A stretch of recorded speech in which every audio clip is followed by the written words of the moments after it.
As dawn breaks over the Andes, misty clouds drift apart, revealing a citadel suspended between sky and earth.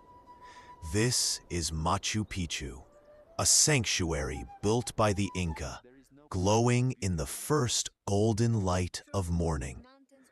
Terraces curve along the mountainside, like ancient green waves.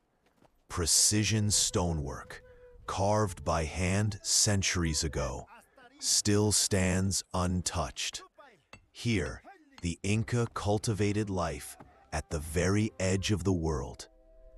Inside the Temple of the Sun, light enters through perfectly aligned windows, illuminating sacred stone.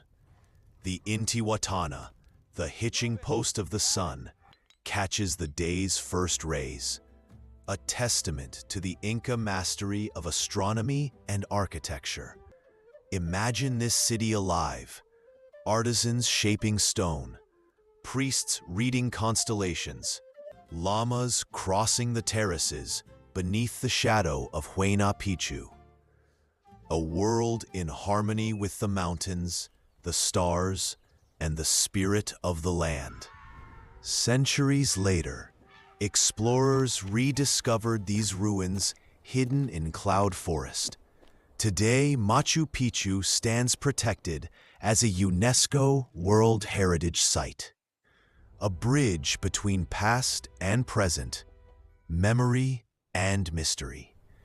As the sun sets over the peaks, the sanctuary fades into silhouette, a timeless reminder of human ingenuity and the enduring power of the Andes.